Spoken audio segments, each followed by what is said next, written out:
hey there! Thank you so much for clicking on this video and coming to hang out with me. I want to start off first by saying that I am actually recording this using like my Apple earphones that just come with the phone because my microphone is being really weird. It's being super glitchy. I'm also recording outside because it's beautiful outside and I cannot stand being indoors any longer. There's an airplane going by. If you hear, sounds other than my voice, I'm sorry if it bothers you. Yeah, it's just the great outdoors. So if you're new here, I like to do these paint and chat videos where I will show the entire process of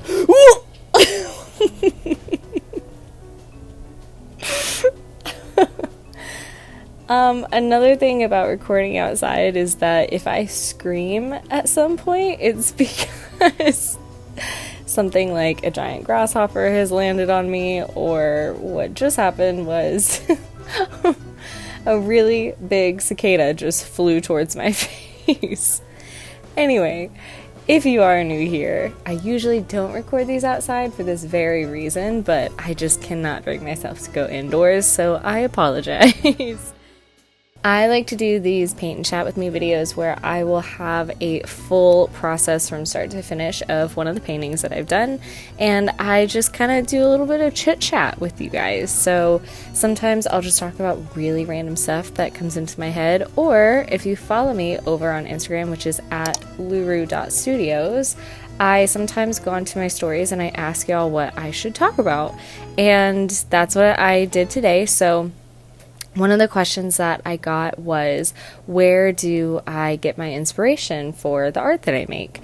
And that's actually perfect how it ties in with another topic, a little surprise and announcement that I will be including in this video. So make sure you stay tuned for that, because it involves all of you, if you like to make art.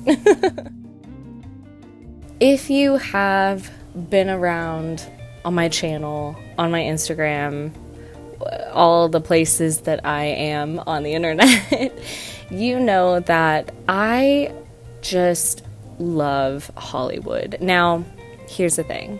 I am very much aware that when it comes to the real Hollywood, there's a lot of dark, there's a lot of darkness to it, to the reality of what Hollywood can do to a person or to people.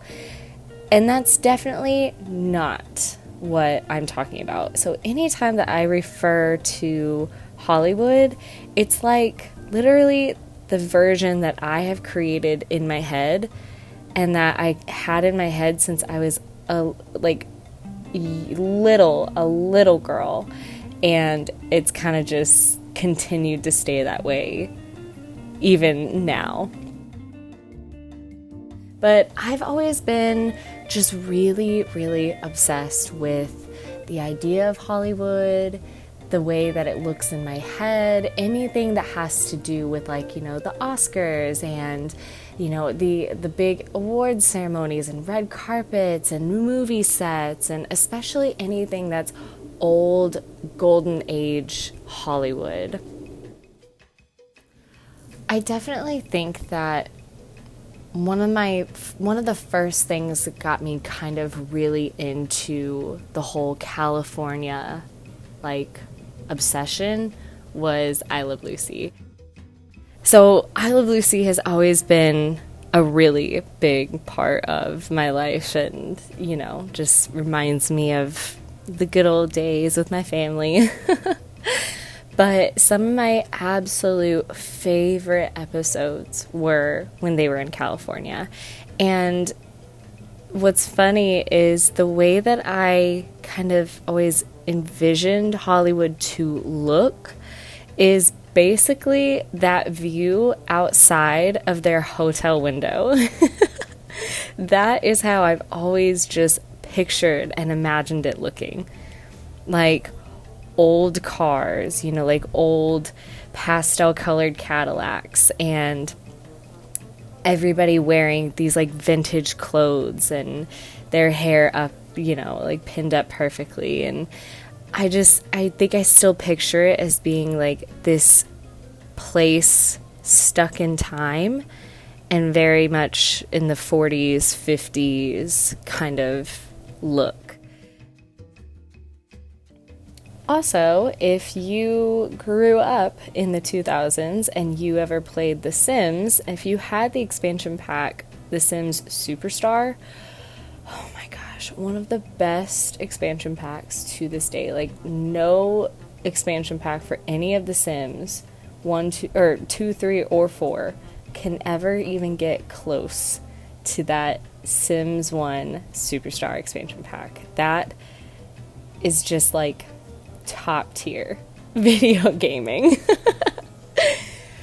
But another way that I kind of have altered California to look in my head, if you did play that game and you decided to go into Studio Town, whenever it came to that map where you would get to like pick which studio or which place you were going to go to, it would show this map.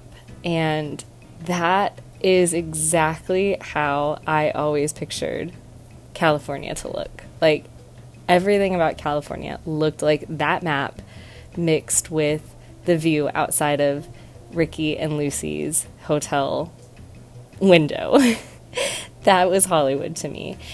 And, very much the vibe was all glitz, glamour, sparkles, happiness, and like just a good feeling when it came to California. I always feel this like, I don't know, like it just feels like an old vintage glamorous kind of thing. Now, I had wanted to go to California ever since I can remember, and I always thought that I would have gone to California like 10 times by this time in my life. But I finally went. I've been once. Jacob and I went when I was 23, I think. And we got to go to California, and we did all like the typical touristy things, Warner Brothers lot. We got to see a taping of Conan. We did, like Grauman's Chinese Theater, and got to see all the big, like, famous buildings with this really cool tour guide that we found. And, we did all the really fun, like, typical touristy Hollywood stuff. And it was amazing. But it is definitely not the I Love Lucy, Sims Superstar, old Hollywood glamour that I had always had in my head. Now, I knew going into it, I knew it wasn't going to look exactly like all of that, and things weren't going to be how it was in my head. But it definitely was very different, and the vibe was very different. So I will say that once we got back home, there was a little bit of an adjustment, and there was maybe like a year to 2 years where that like rose-tinted glasses look at California, I took those glasses off, and I wasn't as mesmerized by the idea of Hollywood anymore. But it came back. In fact, what's funny is it came back when Jacob and I officially knew that we were going to be moving into the home that we are in today, and I was trying to figure out kind of what style I wanted to decorate the house, and I really just felt this desire to kind of go back to that old Hollywood look and kind of base my interior decorating on maybe like something that I imagine Joan Crawford would have in her house, or how she would decorate her home, or how Marilyn Monroe would decorate her home, something like that. So my love for Hollywood eventually came back. But I started to notice that there was this feeling that I was always chasing when it came to Hollywood. I'm going to say Hollywood, like a bajillion times in this video. I'm sorry. But there was always this thing that I was chasing. It was like a feeling, and I can't put words to it. There's like no description or word or anything that I can put to it other than there was just this like feeling in my gut that felt like I couldn't quite like grasp. I don't know, it's weird. It's almost like if I were looking at something way off in the distance and it looks like it's probably so cool and beautiful, but my vision is just a bit blurry, so I can't quite make out what it is that I'm looking at. I don't know, it's weird. And I've always been kind of trying to figure out, okay, what makes me feel this way, and what is this feeling that I'm feeling, and what is it that like I'm picturing way deep in my head that I can't quite see clearly. And I think that's what I'm constantly trying to find in my own art. Now, I love to do portraits, and I've tried doing different types of art. I've tried drawing buildings and nature, even like cute little items or just things that aren't people. But I just can't ever really get into it like I do with the portraits that I make. And I think a big part of that is movies and TV shows, and even like photography, magazines, advertisements, billboards. That's always been kind of my go-to for inspiration and, feeling excited about something, or has made me want to be creative. I can remember being a really little kid and going through piles and piles of my sister's old magazines, like People magazine, and I think like 17 and stuff like that, and going through those magazines and trying to find pictures of my favorite celebrities, or even like cosmetic advertisements that I really, really liked. And I would always cut them out, rip them out, and just keep them. I had like folders of these cutouts of celebrities like Hilary Duff, Allie and AJ, Ashley Simpson, or makeup ads or hair ads that just looked really pretty to me and really fun to look at. Those ads that it's like you just keep looking at it because it's just pretty. And I would just cut all of these things out and keep them in a folder, and I would go through those folders a lot just to look at the pictures, because there was something about those pictures that I just loved and that it was so fun. I guess honestly, it's like the 2000s version of scrolling through Pinterest or social media or whatever. But honestly, looking through a folder of magazine clippings is way more fun than scrolling through social media. So again, I was always really big on finding my celebrity photos that I loved, and so that was still tying back to Hollywood and my love for my favorite movie stars or singers, and kind of the people that I guess the comfort character type of thing, those celebrities that I just really loved and felt a lot of comfort in enjoying. And even now I definitely still have those movies and those TV shows that I always gravitate towards. If it's between watching a new movie that came out or watching a movie that I love for the millionth time, I'm gonna watch the movie that I love for the millionth time. I have those movies and shows and characters and people that I find a lot of comfort in, and part of the comfort is I find a lot of inspiration from it. And so I feel like I'm kind of always constantly, even when I don't realize it, I'm constantly influenced by films, by TV shows. And so it's like a mixture of how much shows and movies and anything visual like that has always impacted me, as well as constantly trying to chase that feeling that I get when I think about my version of what California is all about. I think that really, really influences the art that I make when it comes to the color palettes that I use. I mean, to me, when I think of Hollywood, it's like these bright, vibrant pinks and sunset orange and golden yellow and that kind of thing. And I use a lot of those colors in my art. I also started off, I've been starting to do kind of my own characters or just my own like random portrait drawings based on nobody. But when I was starting out making art, I was always drawing celebrities. I was drawing movie stars or, musicians that I really liked. I don't know, there's just something about this like favorite celebrity of mine or my favorite character is now in my art style, and that makes it even more like special and awesome, I don't know.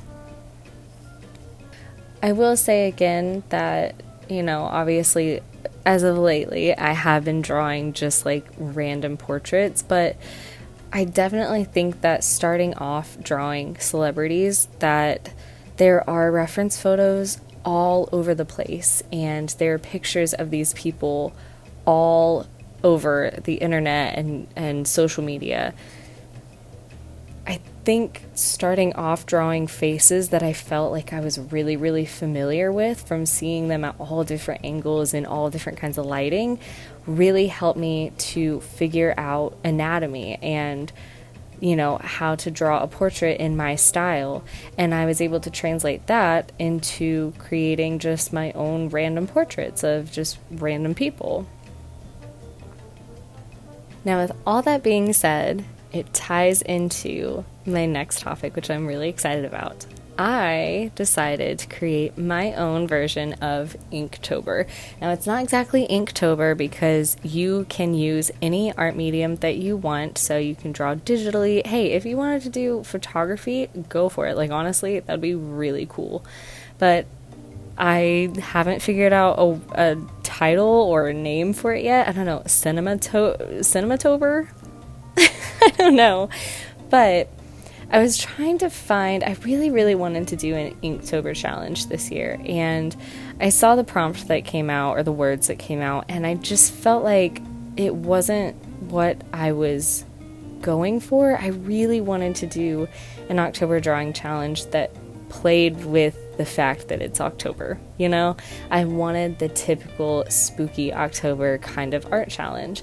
And I had been looking through some of my favorite artists and seeing if they had any October art challenges that I could do. And of course, there are tons that look so fun, and I think they would be really, really fun to do. But I don't know, I just really wanted to play off of some of my favorite movies and some of my favorite classic October characters. So I just decided to make my own. So what got me really wanting to make my own is I have been dying to draw Morticia Addams. I love Morticia Addams so much. Listen, if I were an actress, if somebody were to cast me as Morticia Addams, that would be the ultimate compliment. Sadly, I don't think I would ever get cast as Morticia. I'd probably get cast as, what's her name, Debbie? Which is still great. She's pretty fabulous too, honestly. But I've been dying to draw Morticia, and I decided, you know what? Okay, I'm going to do October movie theme. So there's a few different ways that you can go about my, what should we call it? Movie-tober? Cinematober? Let me know in the comments down below what I should call this challenge, because I am at a loss. Should I just call it October Challenge? Art Challenge? There's a few different ways that you can go about doing this, and it's totally up to you. This is I just want to make it as free and fun as possible for everybody, because I know for me, when there's too many rules on how to do something and I'm too restricted, I kind of start to feel like I've been put in a box and I just kind of go a bit crazy. So I want this to just be fun, free, you do it how you want to do it, you know? You can just see this list as kind of like a guideline that you can sort of freely flow through. So if you look at the calendar, October starts and ends in the middle of the week. So if you break it up into 7-day sections, there's 5 sections. But keep in mind that that 5th section, it's only 3 days worth of art. So I have 5 sections, and each section is an October kind of movie. So section 1 is the Addams Family, because yes, like I said, I've been dying to draw Morticia, so I had to start off with the Addams Family. Section 2 is, I'm giving you guys 2 options. You can either go with Twilight, or, because I know some people are really, really against Twilight, they cannot stand it, and I get it, you can do Sleepy Hollow. The 3rd section, so the 3rd week of this challenge, is Beetlejuice. The 4th section is Hocus Pocus. Of course, we're not going to leave that one out. And the last section is Practical Magic. And I did Practical Magic for the last section because I couldn't quite think of enough words that made sense to go with that section. And I mean, literally the very last scene of that movie is on Halloween night, so it's kind of perfect, you know, the last day of the challenge, Halloween night, it makes sense. But all these other movies, I really wanted to give them like a full week to dive into.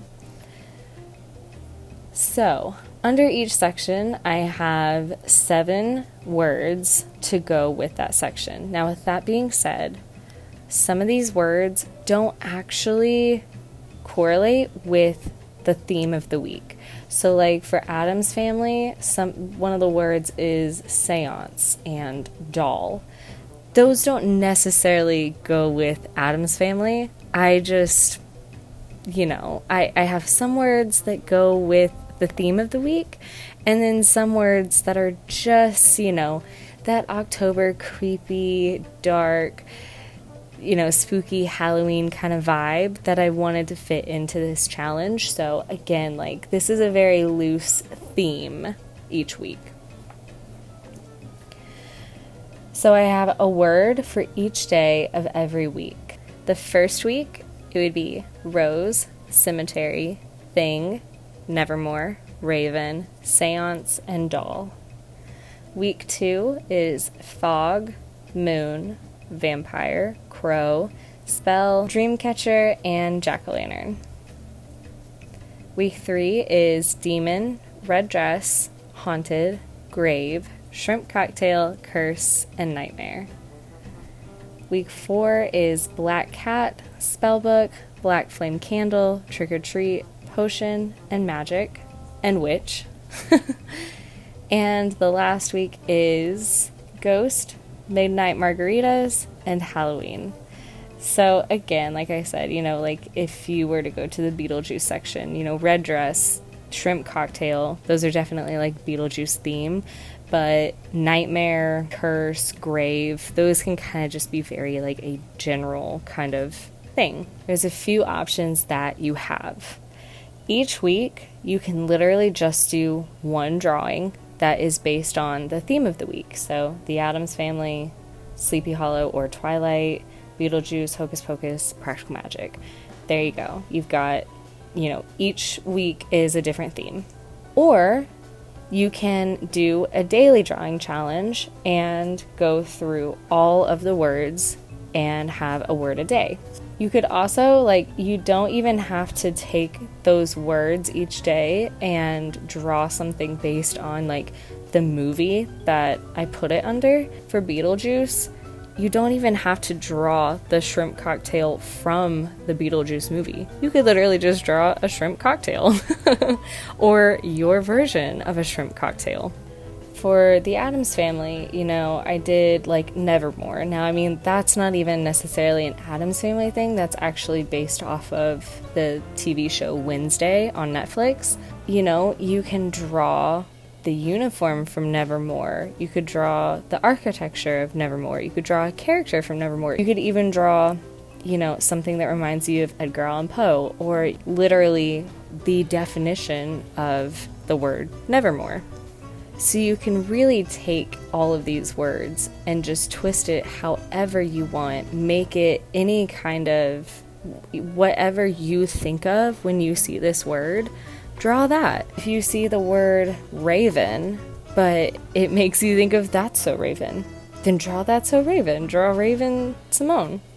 Totally up to your interpretation. And I think that's what's so fun about this is like everybody's going to interpret things in a very different way. You might take all of these words super literally. You might take them and just run with this whatever visual first popped into your head when you saw the word. You might base them off of the theme of the week, or you might totally take it a completely different direction. You know, even if you were to do the thing of each week, you just draw the theme of that week. The Addams Family, you can totally turn that into your own interpretation as well. You can draw literally the Addams Family. You can draw a character from them. You can draw Wednesday. You can draw somebody from Wednesday. You could draw the architecture from one of the movies. You could draw out a scene from one of the films. You could draw something really gothic that just kind of reminds you of something that might be in their house or an article of clothing that they would wear.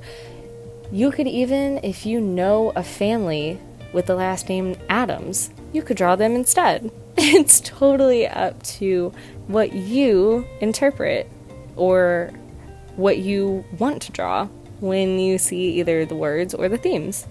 You can mix it up. You can some days draw some of the words and then, you know, on the other days just draw the theme. Or you could even, you know, draw some of these words, and then if you don't like one of the words, make up your own and then let me know what word you decided to draw instead, like what came to you that you wanted to do instead. I just really, really want this to be all about getting you excited to make art and have fun and just go for it and just get creative and think outside the box. If you do decide to do this challenge, I would love for you to please tag me in it. That would be amazing. I think it'll be easiest if you go over to my Instagram and tag me there. So just make sure that you tag Luru, Luru, .studios. Tag me in your picture, in your post, in your reel, whatever you post of your art. I've been sitting here for like 5 minutes trying to think of a good name for this challenge because I want you to also be able to like make a hashtag so that it's like easy to find everybody's different, you know, art pieces for this challenge. And I couldn't think of any like cutesy name for it. So let's just do hashtag Luru October. Okay? As long as we get everybody's art in the same area, that's all that matters. And I really don't think there's any hashtag out there for LURU October. So, again, tag me in your post at luru.studios and then hashtag Luru October, LURU October. And let's see what everybody comes up with. I'm really, really excited about this. I will say, I did actually already start my Morticia drawing, but it's a good thing because I keep getting really distracted and I need to like film videos and do edits and draw these other things. So it's taking me a really long time to finish it. So it's probably a good thing that I got started early. Otherwise, it would be October 31st and I'd still be drawing Morticia. So I really, really hope that you enjoy this challenge. If you do decide to try it, that it, you know, gets you back into creative flow. And I am just really excited to see what everybody does. So back to the original question of what inspires you when you make your art. And I had talked about how I used to like rip out pictures of my favorite celebrities from magazines, or even like advertisements for, you know, some makeup, cosmetics, or, you know, anything like that. This airplane is so loud. It's always so unsatisfying when I can hear an airplane going by and it's really, really loud, but then I can't even see it. Like, I can't find it in the sky. Now, before I started making art, I was really into photography. I worked at some photography studios. Before that, I went to college and my main focus was photography. I did some film, but it was mostly photography based. And I did photography in high school. But before I did photography, and I think one of the things that kind of got me into photography was makeup.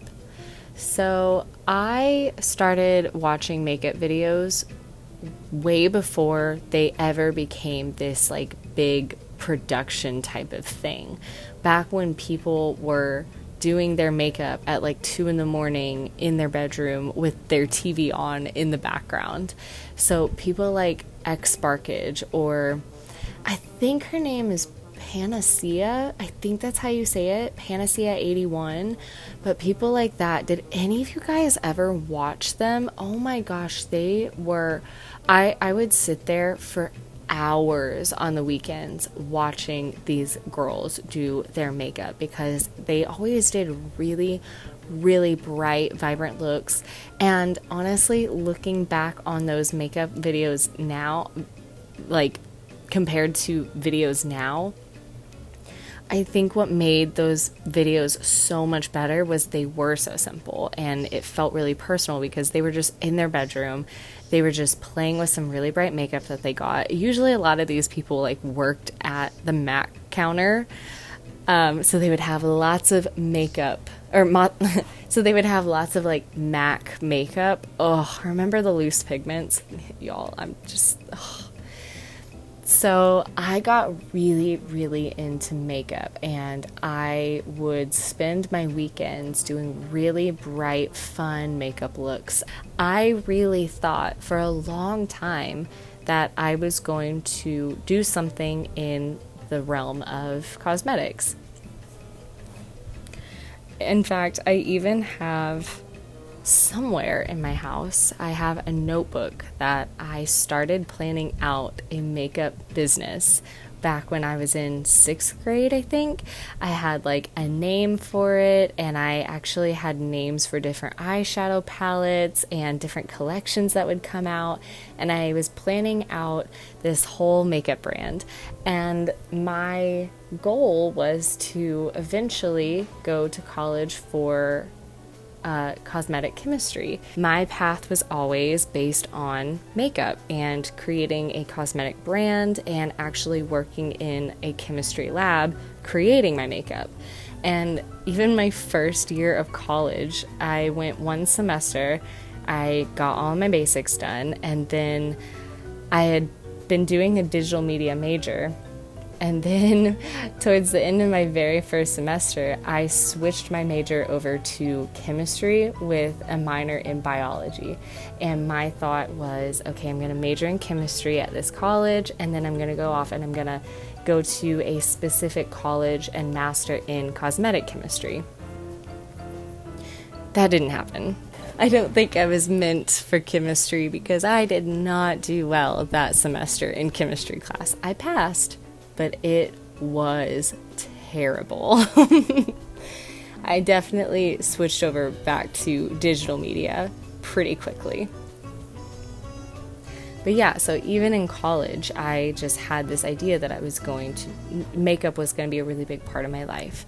And I stopped doing makeup over time. I think I got really sick of it. You know, I had done like some prom makeup and even like some bridal makeup I had done, and eventually, I think I just got a little tired of it, and I kind of just abandoned doing fun, bright makeup for fun altogether. But when I was doing it, when I was like first learning how to do makeup, I was always doing photo shoots afterwards.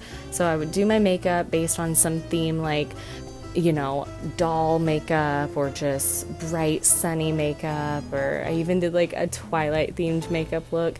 And then with my little point and shoot camera, I would do a little photo shoot with myself. So I think that kind of tied into like photography and my interest in doing portrait photography. I really always preferred taking pictures of people's faces, and especially like anything that could be an ad in a magazine or a billboard or a movie poster, a TV advertisement. That was what I always photographed. Then that kind of played into the art that I make. I always want to draw faces, and I always kind of like to do something really glamorous that could be like, again, kind of a magazine picture, and I like to play with really bright colors and like create a character. But what's really crazy that I realized over time, when I would draw my portraits and I was like doing shading and highlighting and making it look more 3D, I realized that the techniques that I was using were the same techniques that I would do when doing my makeup. So if I wanted to draw a person and then color in the shading on their cheek area or their forehead, or just, take them from being like a flat 2D drawing to looking 3D and having shading on the face, I put the shading in the same areas that I do when I'm contouring my face. I did the highlights in the same places that I highlight my face, and so on and so forth. So I was doing a lot of the same techniques that I did when I was doing my makeup, and I kind of like was not realizing that I was doing that in my art. And even, the way that I would blend out my eyeshadow and how I was able to blend colors together, and even like, okay, if I'm using makeup that has like a wet, creamy consistency and versus like a dry consistency, you kind of sort of do the same when you're painting and you're doing like watercolor and then pencil on top. So it was like all those years of getting really into makeup and thinking I was going to be this makeup artist, and I was experimenting with stuff on my face. It's like I went from actually doing makeup on a 3D object or subject, and I was doing the same techniques on now a 2D flat screen or piece of watercolor paper. It's just so funny how things will kind of just find their way to tie into each other throughout your life. And something that I thought, I just wasn't really part of my life anymore. It was in the past, this is something I used to do, but now like whatever. It actually does tie into what I do now. And even like what inspires me to make my art. I was always really intrigued by those bright, colorful makeup ads and makeup looks in magazines or even on YouTube or whatever. And I definitely do very colorful portraits, and I like to have a lot of color. And I even, will sometimes do a makeup look on the character that I'm drawing.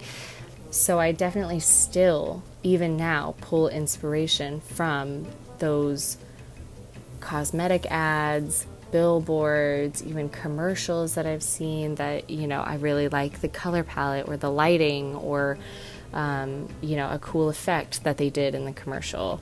I tie a lot of that into the art that I make now. And a lot of it, what's weird is that I don't really realize that I'm doing it until I've already done it. And then I look back after time has passed and I realize, that kind of is like that one thing that, I really, really liked and I felt really inspired by. And I did it in this drawing and I didn't even realize it.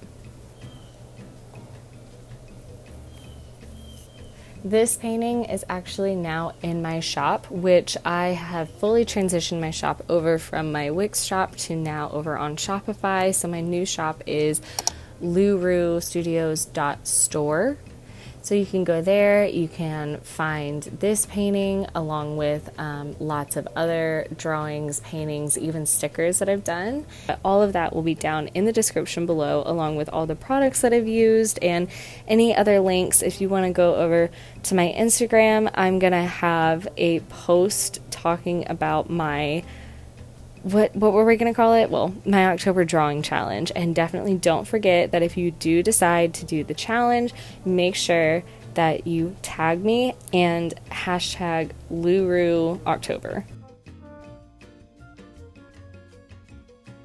I hope you guys had a lot of fun painting with me, chatting with me, and if anything kind of resonated with you, if you kind of feel the same way, or if you kind of have that same feeling where there's this thing that, you know, it's like a feeling in your gut when you look at something and it makes you just feel really good and like excited and inspired, but you can't quite like pinpoint it, or, you know, you can't quite get a grip on it and it's hard to put words to. Let me know in the comments down below. Like, am I just crazy, or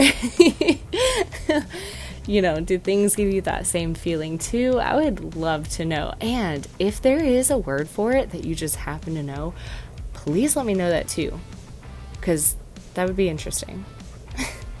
Anyway, as always, subscribe, like, comment. I love chatting with you guys down in the comments. And I will see you all in the next video. Bye. Love ya.